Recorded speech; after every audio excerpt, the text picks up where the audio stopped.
Nice to meet you, man. Good to meet you. Welcome aboard. And Very glad to be here today. I know you're kind of limited on time, so I wanted to jump right into the uh, the upcoming documentary, Yeah. Pillar Beyond the Frontline, which I recently, just a few years ago, got saved, and the whole Christian rock bands are all still new to me. About a year and a half ago is when I was introduced to Pillar, and you guys were one Oh, of the wow. ones that there's a whole chunk of your history that I'm not even aware of.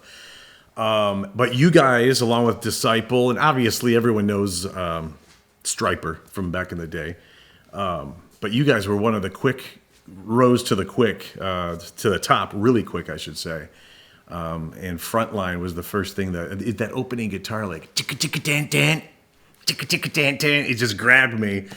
And so to actually have you on and to know that this documentary is coming, tell us about it. What are we gonna? When's it gonna be out? I know there's gonna be a big premiere in Dallas, I believe in October, followed by a concert or coinciding with the concert. And Yes, your sir. So, son's involved, so go ahead and take it. yeah, I'm really excited about it. Me and the guys, before last year, it'd been a decade since we came together for a show. And Right. that previous show in 2015, it was a number of years that we were off before that, even. So I would say it's probably a good 15 years before us original members had come back together. It's something we had been wanting to do for a while. It's just schedules and families just didn't allow it. It wasn't the right timing.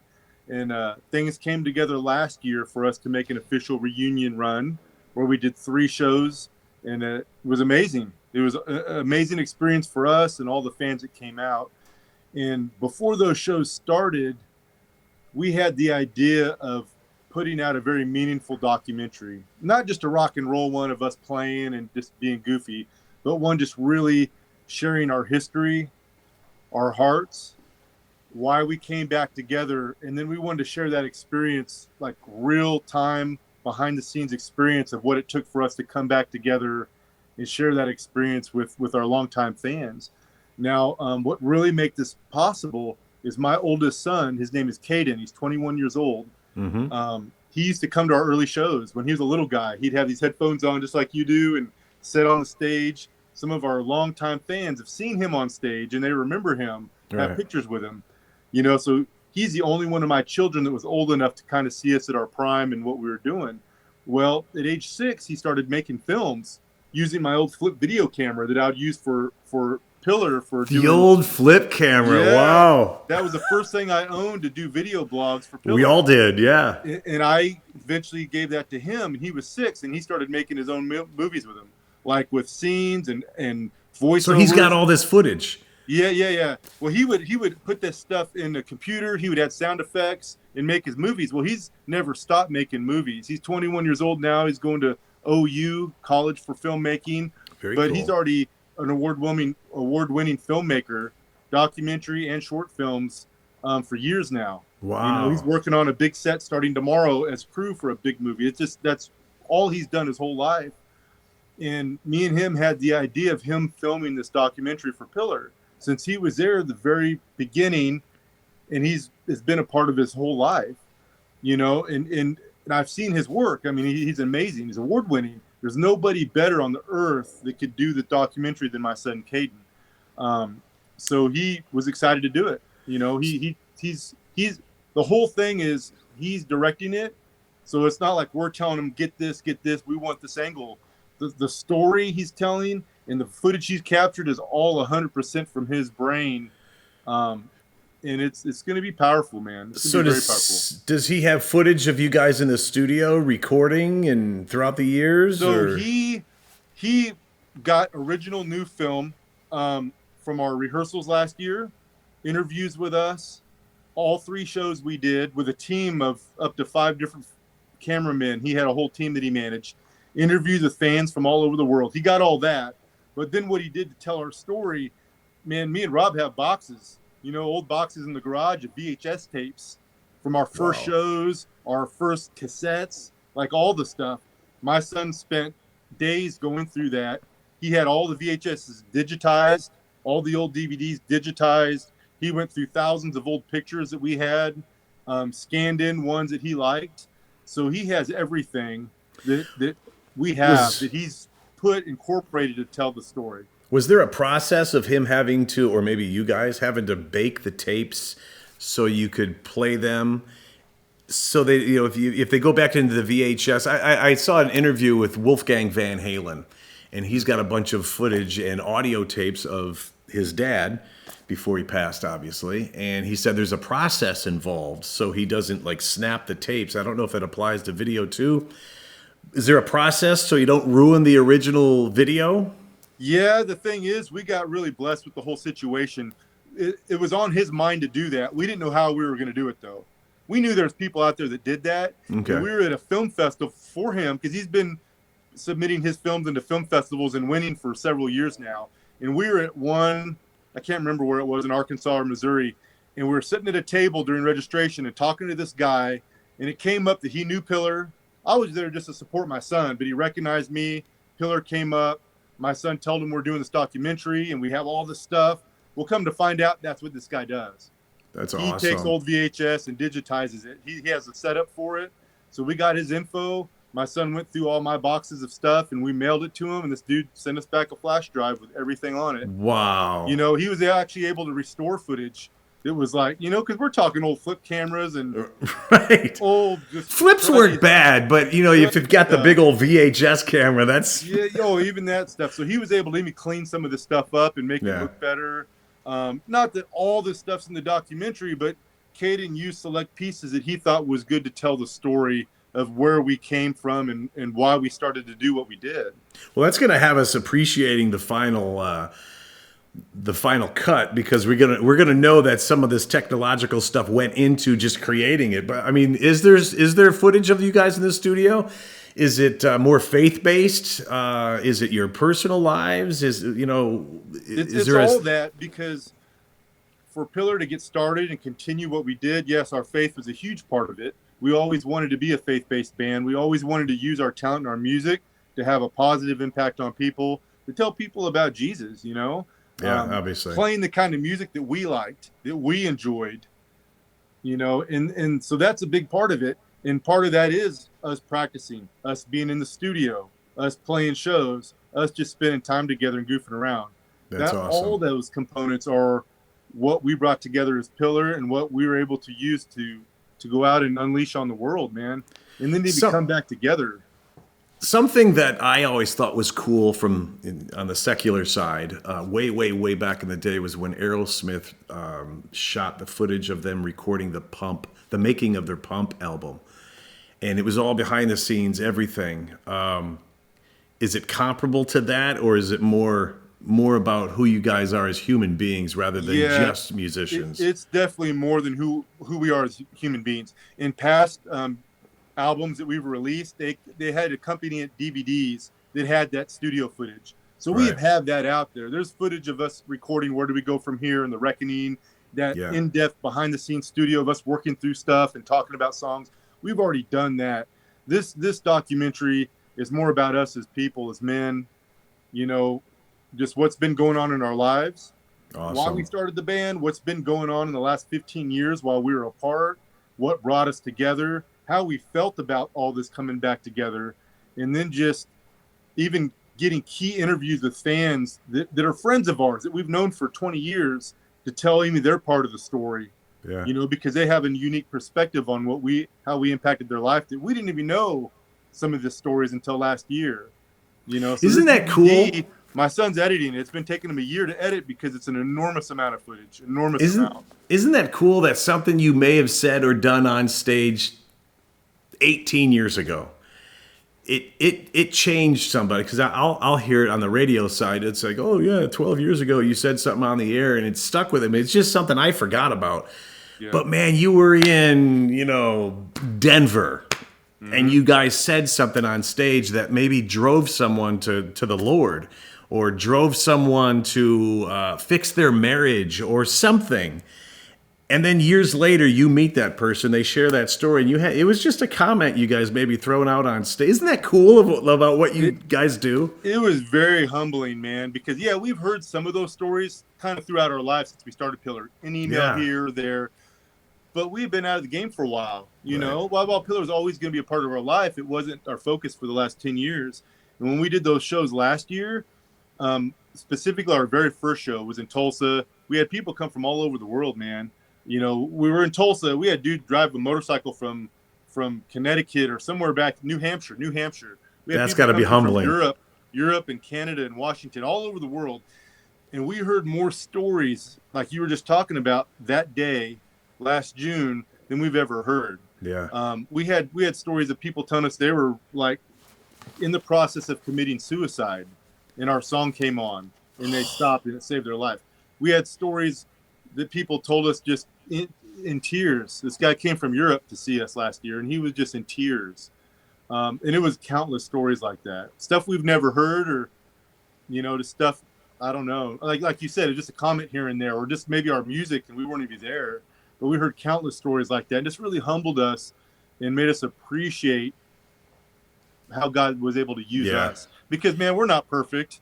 None we're of us perfect are. men, and we were young kids and out there doing our best. But to know that we were used is just very humbling for us, and it makes us respect what we have now and really appreciate it even more. Right.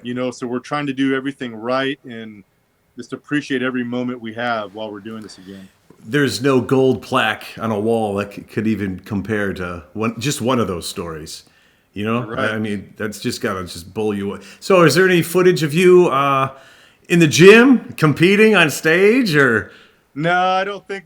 I'm pretty sure I probably talked about it during my interview. Each of us was interviewed for about an hour, of all the stuff about our life and what's going on. So I'm sure some of that got brought up. There is a trailer out for the DVD for Frontline Beyond the Frontline. It's out now. There's a trailer. I haven't seen it. I was looking for it for this. It's a teaser trailer, so my son didn't want to give out much, but it's pretty cool because you see some of that old footage or early footage. Okay. In the trailer, it's on our Instagram right now. It's on our Facebook. Okay. You might have to look back a week or two, but it's up there during the beginning. You'll see. I was searching on YouTube for that very thing, and so I'll check out your socials. It's on our Instagram. Okay. I gotta find the password to our YouTube, man. It's been busy. You got a big premiere coming in Dallas for this documentary at the House of Blues, October the 12th. You guys will be performing. Is anyone else on the bill that night? I mean, not that anyone needs to be. It's going to be you guys. Yeah, so this is going to be the red carpet premiere of the documentary. It'll be the first time it's screened. It's not going to be released publicly that day, but we're going to be watching it as a band for the very first time. My son's not running stuff by us. He's going to do this. He might have a few questions, but we're going to sit down in a VIP box with our fans and watch the film for the first time that night. Oh, wow. We wanted to do it big.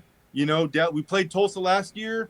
Dallas is almost a local market for us here in Tulsa. It's only 4 hours away, and it was always a really huge Pillar city. It was always one of our biggest cities with Dallas, so we thought there'd be no place better than return to the House of Blues. Last time we played there, I believe it was with POD on one of their tours way back in the day, so we wanted to return and do it really big. My son will go up and talk a bit. We're going to play the whole documentary, and then the band Spoken, they're good longtime friends of ours. We'll be opening up, and then we'll play a full set after Spoken to finish out the night. Okay. So it's not going to be you guys taking the stage as the credits are going. No. We're going to watch the whole film, and as we're getting backstage to get ready, Spoken will play. We'll need a few moments to stretch and not throw our backs out. Will it not throw our backs out? You should be in shape already. You should be all limber and ready to go. Yeah, well, stretching and will keep me limber. Now we'll be fine. We're just going to have that little bit of time while Spoken's playing. They go back a long ways with us. They're one of the first bands that we played with 20 years ago with Spoken. So we have a long history with them. Their guitar player, JR, joined us on stage a lot last year, and he's going to join us on stage again this year with Noah. So it just was a perfect combination, and we're really happy to have Spoken on the bill with us. After it premieres, will it be available in theaters? Will it only be streaming? Have you guys set that deal up yet? Or is this a question for your son? We're working out the details on that because he's still editing. So without the final product, we can't really go to streaming services or theaters or anything yet with that until the final product's in. Okay. We're still planning that out. It will release in fall. I'm guessing November-ish. So it will be done for the premiere. And then we might have another screening somewhere else, maybe. It's something we're thinking about, but right now it's Dallas is the only one. And we'll probably drop it in November publicly. The easy way would be, Blu-ray, DVD, autographed, with a Right. poster just ordered online. We'll probably do that first, and then at some point after that, put it out for streaming. Well, we're in the Dayton, Cincinnati market, so if you want to, I don't know, swing by our neck of the woods and do one, we're glad to have you. We just confirmed it's not in Cincinnati, but we just confirmed our final fifth date for 2025, October 18th in Canton, Ohio. Oh, okay, that's a driving Canton, distance. Ohio. It'll be the only show in that region of the United States within 6 hours. Will be in Canton on October 18th. Well, the We'll be only announcing date. that. That was the announcement. So we haven't even announced it yet, but we'll be announcing it probably tomorrow or early next week to the public. So we made the announcement right here. Yeah, this is the announcement. Because the date that I have in front of me, the only date is in a few weeks, July 30th at Kingdom Bound Festival, right? Yep, we got 5 shows booked this year, and it will remain at 5 only. We'll be at Kingdom Bound the end of this month. That's our first performance in September. The 19th to 20th will be in Germany. We're very excited to return back to Germany. It was a place we used to visit often back in the day. And then October, we'll have the House of Blues red carpet premiere on October 12th. The 17th, we're going to be out in Lancaster, Pennsylvania at the Junction Center. And then the very next day on the 18th, we'll be in Canton, Ohio, doing a show with the promoter of the Alive Festival. That goes on. They're promoting our headlining show that night. Very cool. So you're going to be with Skillet at Kingdom Bound.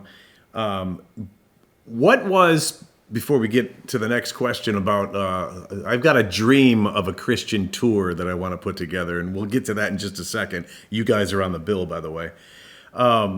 Everyone's got that story, especially the old school bands. It's like, the first time they saw Elvis on Ed Sullivan, I knew what I wanted to do. First time I saw the Beatles on Ed Sullivan, I knew what I wanted to do. Not as a band, but as you, as a musician. Oh, we just lost him. Is he still there? I'm here. There he is. Okay. Now your video's not in sync, but things will catch up. I'll just pay attention to what you say. So weird. What was as an individual, what drove you? What was the artist? What was the band? What was the TV show that you saw him on that said, that's what I'm doing? I'm Give me a smiling bass. because I know the answer to this question. This is something I've talked about in the past. For me, I was 15 years old and I saw a movie called Bill and Ted's Excellent Adventure. And it made me want to play guitar.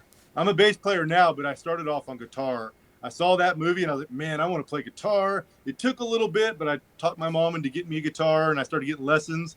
My youth pastor at our church actually taught me, and I started playing on the worship team with guitar. That was it for me. And then my good friend who was a bass player at my high school for the jazz band, he was a senior and moving on, and he said, Michael, they need a bass player. And he taught me into playing bass, and I learned how to play bass, and that kind of started my bass journey. So it wasn't a band, it was a movie. It was Bill and Ted's Excellent Adventure, 100%. Well, do you remember the scene? No, just the whole thing, man. Just Wow, them rock really? and rolling and Keanu Reeves' character. I was like, man, I want to do that's what that. I want to do. It started it for me, and it was early on. I was always the guy that put bands together. I would find the members. I tried to write songs and book shows. I was always that guy, So it was pretty early on that I knew I wanted to do music. That it was music and fitness had been a passion of mine since I was about the same age, 15, Right. 16 years old. Yeah, I got hooked on both of them. You're still that guy for Pillar, aren't you? The booking guy, or we're all a little bit older and a little smarter now at how we do business. It's always something I enjoyed. Booking shows and doing management stuff. I don't do all of it nowadays. Rob helps out a lot with things, and we kind of do it together. But yeah, back in the early days, it was just kind of my knack, something I always enjoyed doing. Okay, now to my tour. What 5 bands, so with you would be 6, what 5 bands would you pick to go on tour with? And I'm looking for, this is one of my dreams, because it's not out there right now that I know of. I know there's festivals and I know there's one-offs, But I'm looking someday, whether if I do it or if somebody else does it, I just want to see it. The rock version of Winter Jam is what I would like to see, where 6 bands would play outdoor amphitheaters that sit about 20,000. You know, you've been to, there's a lot of amphitheaters that are the same. I want you just to, right off the cuff, 5 other bands, which would also, you know, and add Pillar, obviously. I want to see if our 2 lists, how close they are. Well, to me, there's only so many. Really, and some of them don't exist, by the way, anymore. So I want to preface it by that. You know, I mean, it would be hard to not have Skillet on there because to me, they've kind of led the way with Christian rock. You got to understand, we go way back with them. They're one of the very first bands that we went on tour with during their Alien Youth tour. So when John had yellow hair all sticking up and they were plastic and lifts and weird stuff. But we've known them that long, and we probably, through our career, played 200 some shows with them, a lot. Last year, we got to play with them and open up for them at a live festival again. It was great to see them again. Right. You know, and they have just stood the test of time, only gotten better. They don't back down their testimony. So it'd be hard to have a Christian festival without Skillet.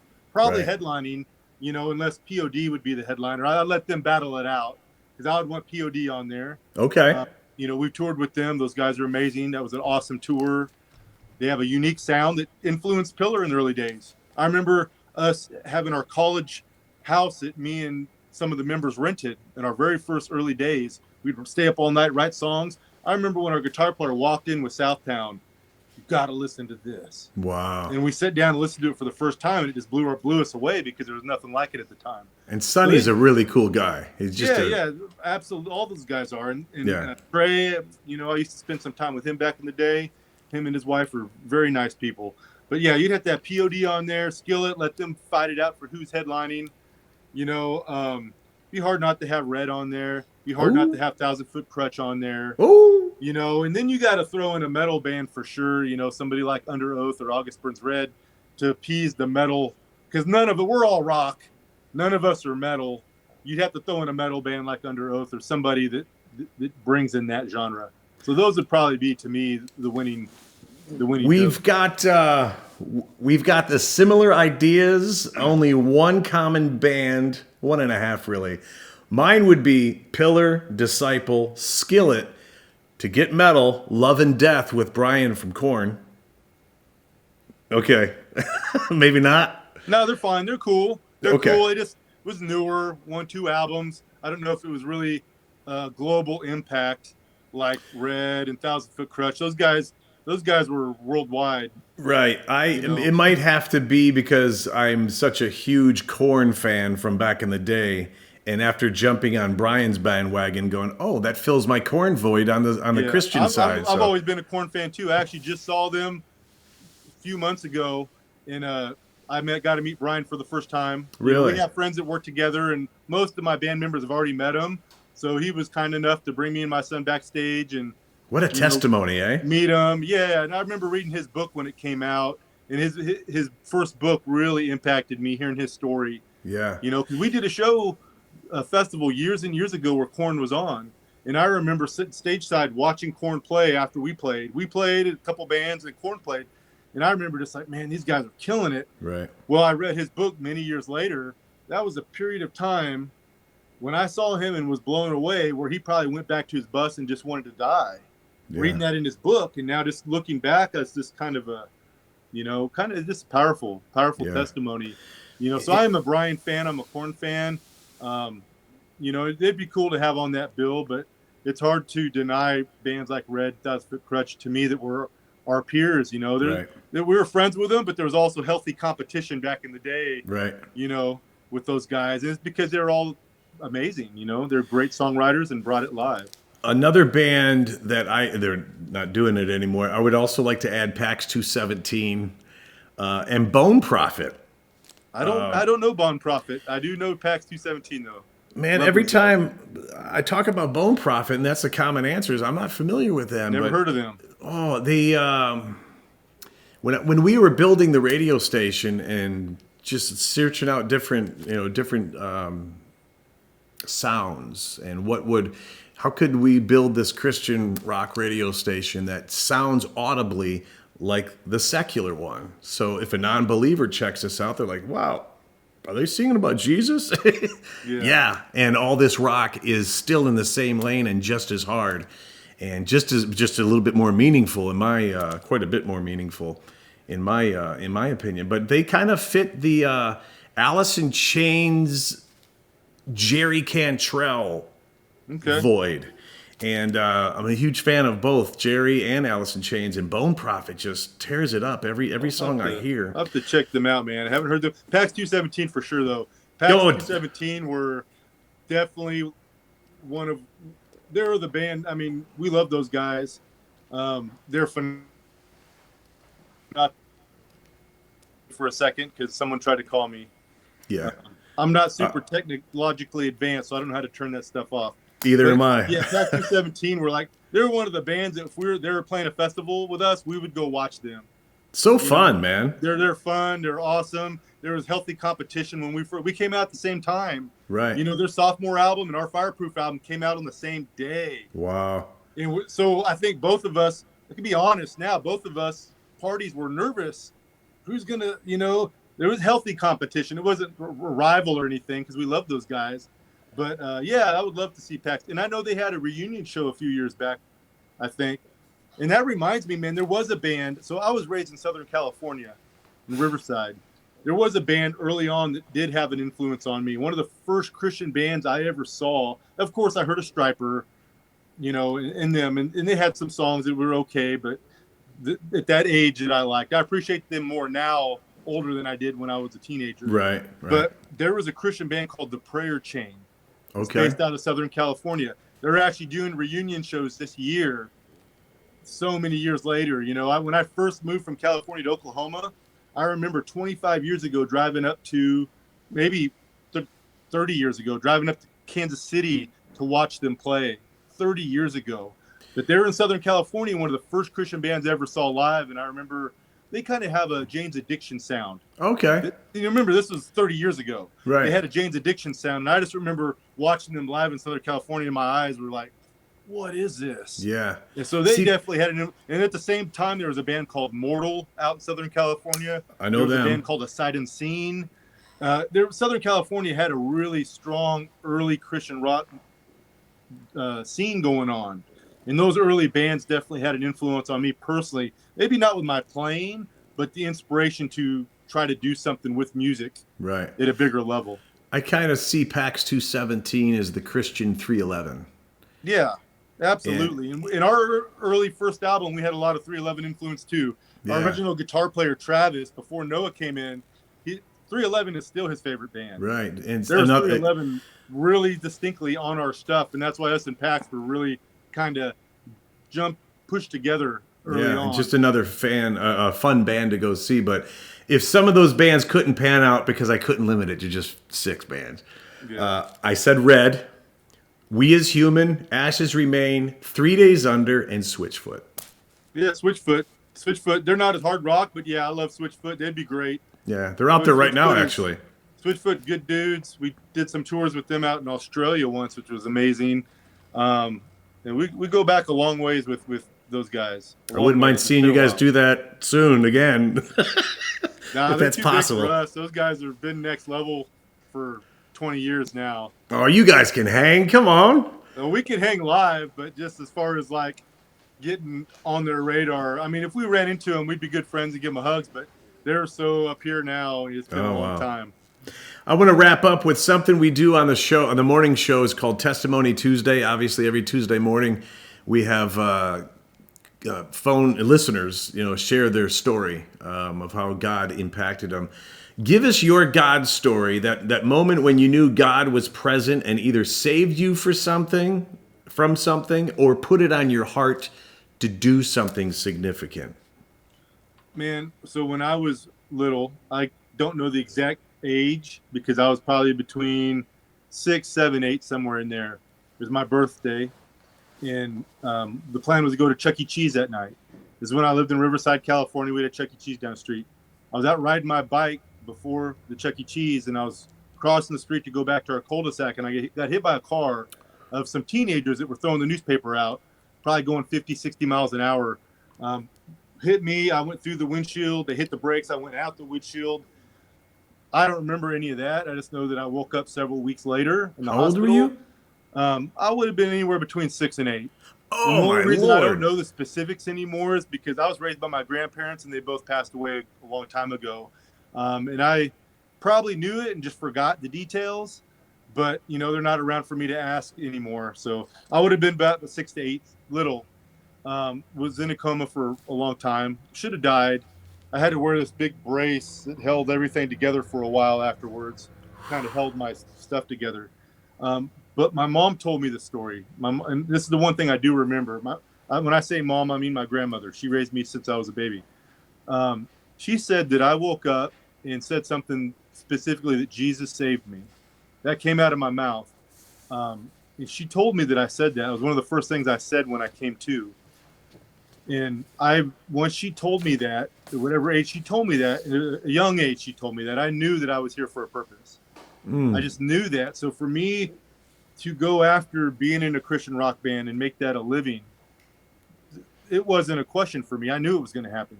And when I met the Pillar guys in college, I knew that this was the band. I knew we were going to make it. Most musicians don't think that way. They want to make it, but they know how hard it is. I just really pushed the guys. They were talented. They're all talented more than me, and they all loved it too. But I pushed because I knew we were going to do something. I knew it. I knew that there was a reason I was here to do that.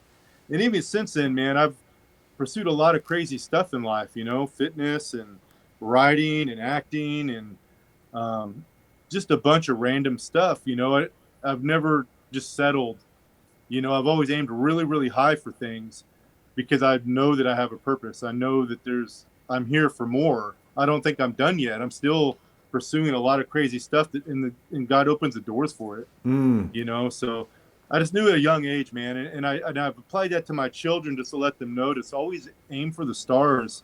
Don't let fear hold you back from what you're made to do. There you go. You may fail a bunch of times, but it only takes catching one star. And I've been lucky enough to catch 3 or 4 or 5 maybe in my lifetime. Amen. So you don't remember something in that where you were like, where Jesus came to you? You just, something filled your faith bucket and said, all right, here we go. Something happened for me to say that is my first words when I woke up after a couple weeks in a coma. My mom would know more of the story, but she passed a while ago, so I didn't get a refresher on the details. But it's been enough. That was enough to fuel me my whole life.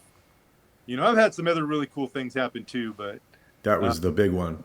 Yeah, that was a big early one. I had other moments that were pretty divine, I think, that kept me on my path. Well, amen, and thanks for sharing that. Thanks again for rearranging things, and appreciate the flexibility. But and man, we're gonna say prayers for all the success for the upcoming documentary, and prayers for your son as he continues editing. And I just can't wait to finally see you guys live, because I've never been treated to you guys on stage yet. But like I said, when I got saved, you guys were one of the first bands that rise to the top, and I was like, I was a fan right out of the box. Well, I hope you can make it to the Canton show. That will be the closest we get to you on October 18th. I'm going to make it a point to, because this whole discovery, walking away from secular and building things for the Christian side, has been a really cool experience for me and my 22-year-old son. It's like we've just discovered this whole 40 plus years worth of rock.